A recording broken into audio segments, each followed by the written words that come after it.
All right, I can see we have a few on, so we might get started. So hello, everyone. Thank you again for joining us today for our webinar on taking your applications global with Microsoft and HashiCorp, which will be presented by David Wright, Technical Channel and Alliances at HashiCorp, and Michael Frederick, Cloud Solution Architect, ISV at Microsoft.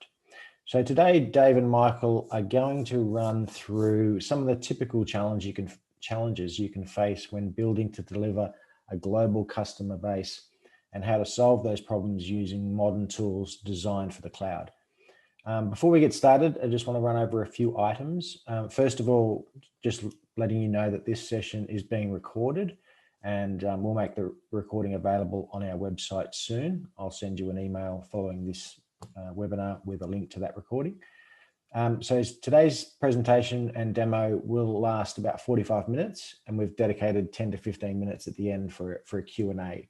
So to keep to that 45-minute time frame, it's best that we ask questions and answer questions toward the end. So if you do have questions, please drop them in the Q&A tab there at the bottom of your screen, and we'll read them out and address them at the end. So with that, let's go ahead and get started. Over to you, Michael. Thank you, Pete. Today we're here to talk about taking your app global, but first there are two core scenarios I wanted to talk through to level set what it actually means to take your app global. The first one is fairly obvious, but you're a SaaS company who's been successful in your local market, say for instance Australia, and to support the next phase of your company's growth, you've seen an opportunity in say North America that you want to pursue. The second scenario is kind of the inverse. You're a SaaS company who say is headquartered in Australia, whereas you've built your platform, and you have a great online presence and even better marketing. And you started to acquire customers in other regions, say Europe. So in the first example, you're a SaaS company looking to go to another region. In the second scenario, you're a SaaS company in one geo and people from other geo are coming into your SaaS application. Cool. Now, unfortunately, there's going to be some challenges along the way, both technical and non-technical, but today we're here to focus mainly on the technical challenges. Now, depending on what industry you're in and your business model and the tenancy models you've chosen for your software, you might be tackling these challenges a little bit differently. For the first one, small number of staff. So in this first scenario in particular, you're looking to expand to another geography. Now, big questions you might have to ask and answer yourself are, how many staff should you deploy in a new region? 0, 3, 5, 10? Should you only deploy sales staff? Should you deploy technical staff and customer success staff? All these questions you have to ask yourself and potentially find and overcome these challenges. And for instance, there's more, like, do you form a partnership with a deployment partner where you provide the app and then they roll out the app to your customers in the other region? The second one is speed to market. So what does customer acquisition look like for you? Are you in scenario 2 where your customers are from all around the world and you want to have them running on your application? What does your trial and sign-up experience look like? Often the customer's first experience with your company is when they sign up for your application, so to make sure it's a great experience. Now, secondly, how do you deploy that new customer onto your platform? Does it happen in a timely manner? I've worked with customers on my end where it takes days for them to provision a new customer, and they've identified that as a major blocker for them having greater success in market. The third one here is deployment quality. Really, with either scenario, you need to make sure that you're deploying your customers right the first time.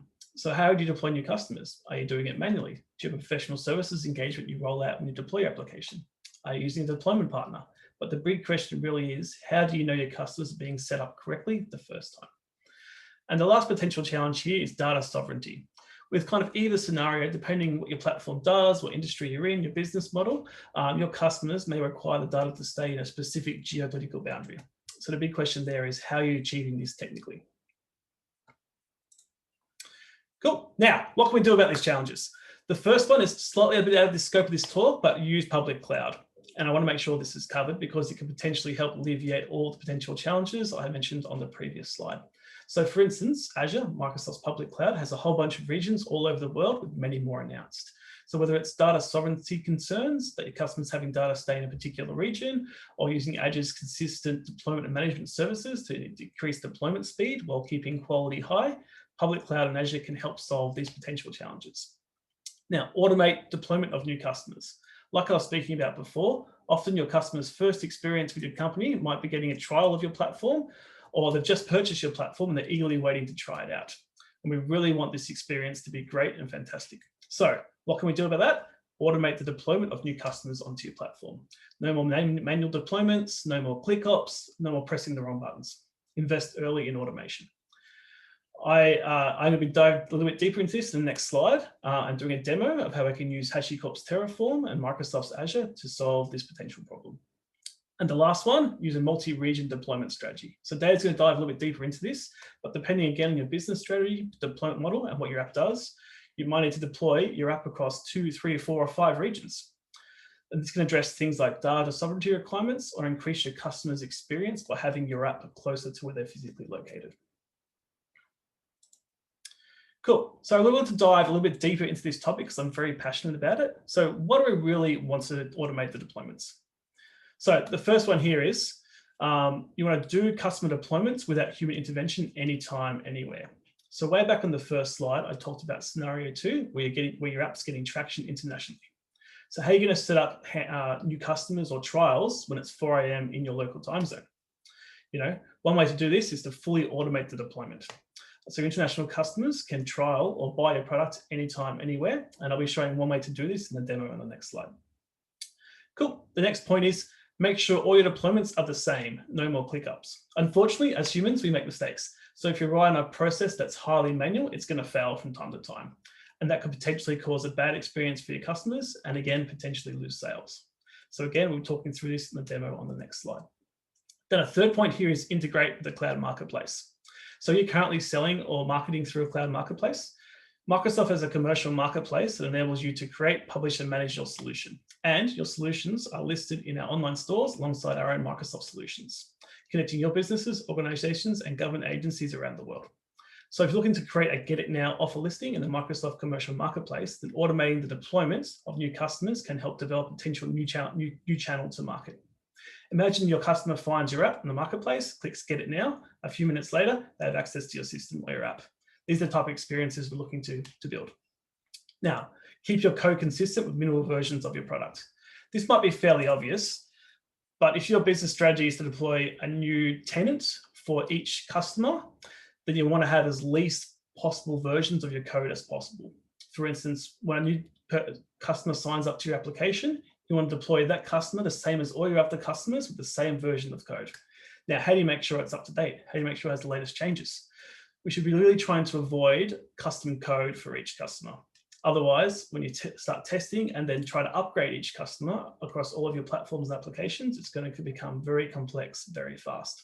And again, during the demonstration, I'll kind of show how to deploy a new instance of my app for every new customer that it gets deployed with the same version of the code. Now, the last point here is you really want to start this journey at the start of your expansion journey and not at the end. And the reason for this is because if you can pour time into your automation early, you can keep your technology growing costs low while your app goes global. And hopefully, keeping costs low for you will allow you to keep costs low for your customers. Cool. Now, next slide is a demo. So I just want to talk through this demo at the moment. So basically, we're going to have a customer, and this could be an external customer, someone from a different geography, or it could even be some of your internal deployment staff. Maybe you're not ready to have this exposed externally, but it's still a great idea to automate. So what we're going to have here is going to have the internal staff go to a sign-up page and kick off a process to deploy a new customer.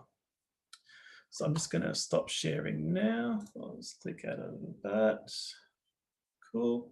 And we're going to go to my sign-up page. Now, I'm going to do this first up front because it takes about 9.5 minutes to deploy my app. So let's pretend I have a fantastic task app. We'll have to imagine here because I'm not a very good front-end developer. And this is my public-facing website, and any customers from around the world can sign up to my app. So I'm going to click the sign up button here. And I'm going to type in my customer name, which is Contoso.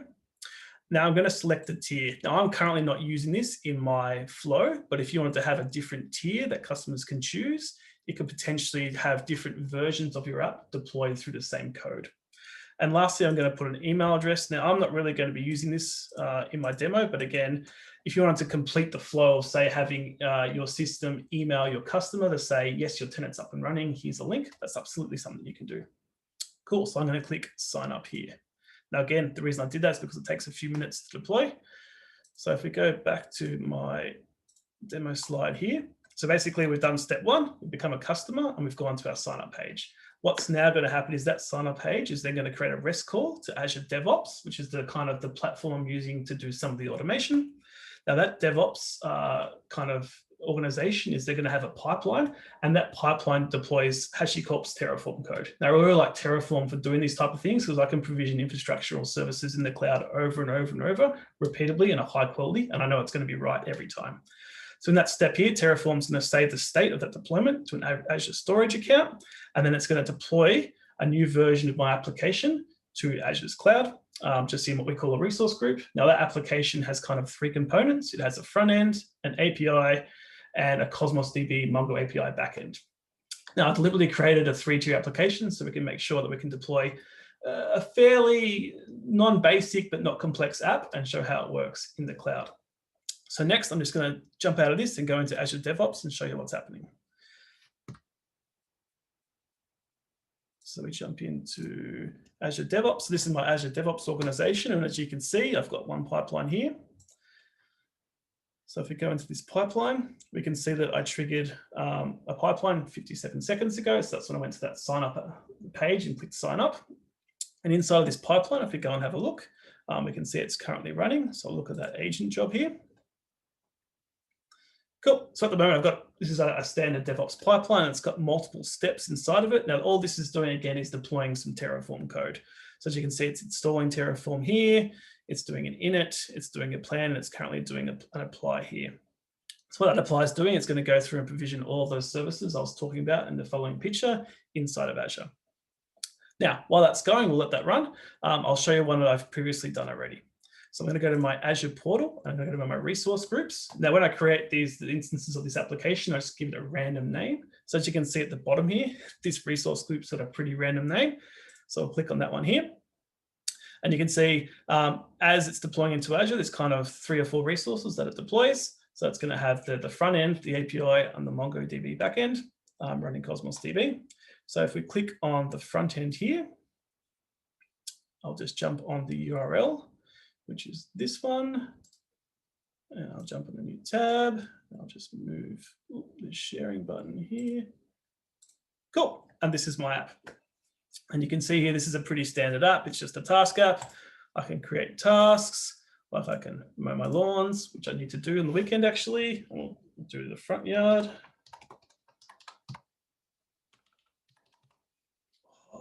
And you can see my bad typing skills. And we'll click create. And that's just creating a task. And as you can see, that page is going to refresh, and you can see my task has been created inside of my app. Now I can click on that task and I can give it a due date. So we'll say on the weekend. I can click save, and that's going to update in the back end and also in the database. And then just to make sure it's all working, we'll just go ahead and delete that. So that's basically an app. You have to use your imagination a little bit to make sure it's actually a cool app when it's probably not. But basically, I'm deploying that for each new customer that goes to my sign up page and click on sign up. Now let's just check out how that deployment is going. So the deployment's still got a few minutes to go. And we can see here, if we go back to the slide, this is what it's creating here, this RAND-IG resource group, but I've also got this kind of what we're calling auxiliary services. So what that is that sign-up page you saw before, and it's an Azure storage account, which is used by Terraform to save the state of each deployment into Azure. Now, there are other ways to do this. There's native ways of doing this with Terraform, if you look at the Enterprise Edition, which I'm sure Dave and Pete can talk you through as well. Cool. So we're just waiting for that to provision. While that's going on, maybe I'll show you the Terraform code that's used to deploy this. So if we go here, and we go to my repo, cool, and we go to deploy, Terraform, core, and we'll click on this. So basically, this is the Terraform code I'm using to deploy all these services inside of Azure. As you can see, I'm creating a resource group. I'm creating my Cosmos DB backend with the Mongo API. I'm then creating a Mongo database, a Mongo collection, and then I have to create a resource plan inside of Azure, which is how I provision our web apps. So I'm creating that plan, then creating my API, a whole bunch of settings go into here. I create the front end and a whole bunch of settings that go into here. And that's how it deploys. And we'll just check on the deployment and see how that's going.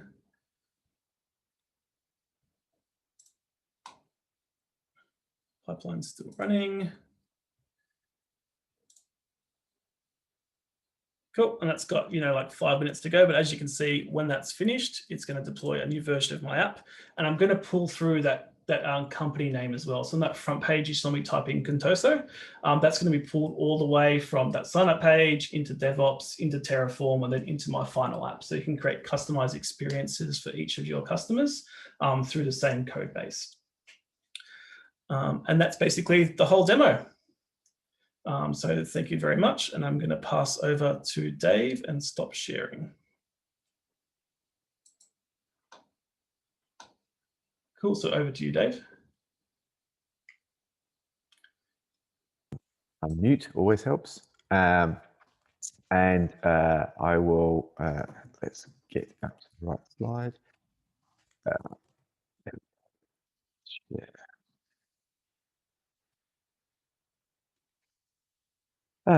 So Michael talked about a lot of obviously different elements, and he focused around that whole infrastructure as code component.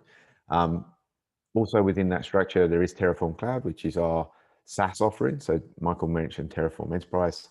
The Terraform Cloud has a free sign-up tier. So if you wanted to actually build out an example like this and integrate in with an API-triggered call, then you could do that as well and integrate this through natively with Terraform Cloud, which means that the state component is managed by Terraform Cloud, and the updates and changes and ads moves are all managed as part of that flow, rather than you having to build a workflow around that. So it just simplifies that criteria. In that context, what I'm going to talk about though is focusing on the networking component. And so we know that we know that networking used to be relatively simple, and we know that networking was very much focused around your data center or your application build. So when we used to build apps, or when I used to build apps in the past, there was the criteria around setting up all of these parameters. You had to build your networking. You knew where your workflows were coming from. We knew that the internet was going to be that single point of control. Most of the security policies were tied around that single choke point, and a lot of the criteria within your organization, you could control your traffic flow into a DMZ that hosted your front end. The front end had a very defined communication path through to your middle tier and your database. That was controlled through either firewall points or even through routing elements. You had very tight control over all of these things. You knew what the IP addressing was. I unfortunately still can remember a lot of the IP addressing of one of the big organizations I worked for. There were very defined routing rules. You could split traffic types off to go to certain parts, and you were very much the king of your domain. And you knew what all of those elements were, and you had focus around all of those things. And so, when we were talking about this context of how do you go global and how do you create repeatability, obviously, as you move and shift to take advantage of the public cloud, which gives you that flexibility of being able to go global, it gives you the flexibility of being able to put applications close to your user base. So in the scenarios that Michael was talking around, suddenly you find yourself in a US market and people are saying, this is a great app, but there's so much delay. We need to have a better front end, or it takes too long for this to update. And so you want to be able to adapt and deploy into those scenarios. But as soon as you do that, obviously now you've created a complex environment, and particularly from a connectivity perspective. And so as soon as you move to the public cloud, there are a lot of advantages by doing that, but you also bring in complexity particularly into the networking tier. So, as you move into this domain, you don't have control over what those IP addresses are. So you're going to have understand how to dynamically find those services and understand where services are being registered. As you move into taking advantage of containerization and VMs all over the place, and start to build out from a true API and microservices criteria. So as we move away from that traditional 3-app tier into breaking into microservices and multi-services, now you have a lot of traffic going east-west or going across within your organization. So you have, instead of the largest volume of data being from the internet in, like it used to be, so now you have this scale and large scale of information flowing between services to actually pull those in. And particularly if you are, as Michael was talking about, how do you take advantage of keeping one version? How do you update that? How do you make add, moves, and changes? How do you then steer the right traffic around that?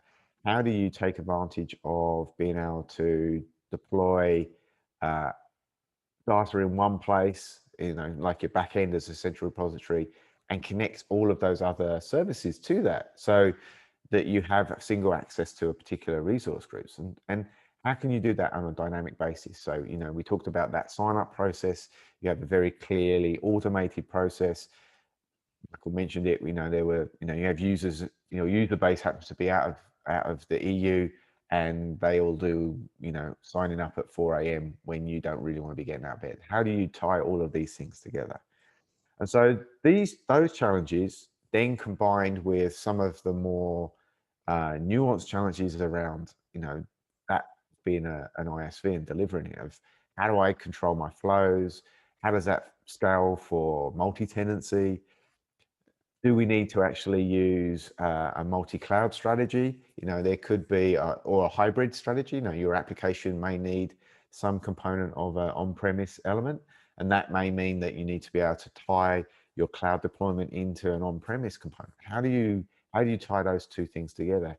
How do you then operate across multiple types of environments? So I have this new realm of containerization and virtualization and serverless that we're building to lower our costs and reduce our runtime environments. But my core application is still being built, and I have customer scenarios that I need to connect to traditional hypervisor type application bases. And then also connecting all of those things across an encrypted element. How do I create an encrypted base across that? And so all of these challenges go together, and that's just the deployment challenges, right? When you get into then the day two challenges around, well, I've built all this thing and I've figured out how to connect it all, and then now I need to do an add, move, or change. I need to do a application update. I'm bringing in these new services. I want to make these changes. I want to add these new features. How do I deal with all of that complexity, and how do I deal with being able to survive in that automated world? And so this is where HashiCorp's console product and our service mesh really comes into play. And the thinking behind that is to create this single control plane for the cloud networks, but also across all of networking. So deploying and connecting anything to anywhere at any time, and really tying the different elements together. So how do I interoperate with my existing network appliances or infrastructure elements or traditional hypervisor-based elements? How do I control and connect between different platforms? And then also the important part is, how do I then get telemetry and login and application performance data into my monitoring and secure those elements? And this is where Console has been focused around being able to tie those elements together to really look at how you can simplify that operational and automate that operational process. And so, we talked about being able to deploy across anything, and that means that we have worked with a large number of ecosystem partners to make sure that we have consistency across the platform. So we can work with lots of different elements. We know how to natively work with them. We know how to natively push changes to some of those things. And a little bit later on, when we're talking about some of the features, we'll kind of dive into an example of that. But it's making sure that regardless of what you're using, we can connect it, and we can make sure that we understand how to work with it. That's fundamentally the any part of that connects anything to anywhere. And so by focusing on those, that having that broad control plane, what we've seen is that Console can really help solve three really kind of key use cases that are applicable to what we've been talking about here. So the first is, in my environment and my dynamic environment, I need to now discover these automatic services. How do I discover them? How do I make sure that my region in the US is actually healthy, or that service in the US is healthy? And if it isn't, how do I make sure that from a customer experience, I can relocate that to somewhere else and they transition and carry on operating without any knowledge or interruption to their service delivery? How do I tie that networking infrastructure component and automation deployment in with my automatic stand up? So I can automatically stand up my environment and I can build it. How do I make sure I can add that into and connect with all of the other different parts of my platform, make sure that all those elements can communicate? I have a centralized database, for example, that I'm using to keep track of some things, and I need those new tenancies to come up and connect. And so how do I do that automatically? And so we talk about those, some of those concepts as well a little bit later. And then finally, the kind of utopia around having a full service mesh. And this is where you have end-to-end encryption and end-to-end connectivity, regardless of what the platform is or where it is. And services can all be connected through this service mesh. And so all of these things go together to help you deliver this multi-cloud, multi-platform scenario. So as you expand, or build out your customer bases, you can actually then connect them together without any fear of having to think around, well, we don't know how I can deliver to that element or to deliver to that region. It's just a case of taking advantage of what the public cloud has, building in that environment, and being able to connect that automatically back into your current infrastructure, or starting to be able to make sure that you have insight and connectivity into that area. But over and above what is already there. So obviously there could be direct connect elements that would need to be established, but this is making sure that you can automate the application part over the top of that. And so in that vein, we're going to take a closer look at some of those key services, what they mean, how they connect together, and how they can help you in these build and deliver in the future. And so the most important part of this overall concept is the central service registry, or a service registry. And fundamentally what this is a DNS mechanism that console uses to be able to register what services are. So in this case, we have a whole list of services that have been discovered and registered. Where this is different from normal DNS is obviously it also has an associated health check with it. And so here you can see that the web in one of those regions has failed. And because of that, we will actually not service that request and we'll automatically take it out. The other advantage is that because this is using service records, should I say, and building a definition around what the service is in terms of port number, where it's located, you can also put DC-centric components into this. So this could be that this DC is, you've built in your multi-region, and taking Michael's scenario to the next level, you're pushing into a new into the central US as a new market because of the success that you've grown from your EU one, and all of this is being run out and built from a small staff here in Australia without any local customer base. Now with the service registry, you can actually put a context which says, well, there's an EU data center, this is the US data center, and you can still connect them together, and services within that can be geolocation based and push those responses back out to that particular data center. So you have context, you can steer services, you have awareness around what the health of those services are. And so now you have the ability to create control over what those services are. What also the service registry will let you do is understand how to discover and automate using console agent or other mechanisms that console can support, register those services automatically. So as services spin up, so whether you're building those through microservices or an automated process, they can be automatically integrated and discovered. And this means that that east-west traffic that used to be a lot of it tucked behind load balancers can now be done automatically, reducing the complexity, removing that infrastructure component from the configuration, and allowing services to actually be able to communicate and register themselves. So once these services can be clearly defined and registered, you can now actually then allow those services to connect together. Now, whether this is connection via Console Connect, so our service mesh component, or whether this is actually talking locally within that environment that allows them to actually communicate directly, is completely up to you and how you've configured your console services. But within that construct, you can now see that you have a set of services that can be discovered automatically. You then have an application that can go and query the service registry. You can get a localized response, whether that's I need to talk to within my local context, deliver to my local user base, or it's broken, I need to actually deliver this now from another region to make sure that the user has the best experience and no outage. You can start to really put context and delivery around that. Obviously, we talked about how you can deliver and change applications, whether these are into network appliances or into even configuration changes within an application. And how we do this is using this concept of the console templates.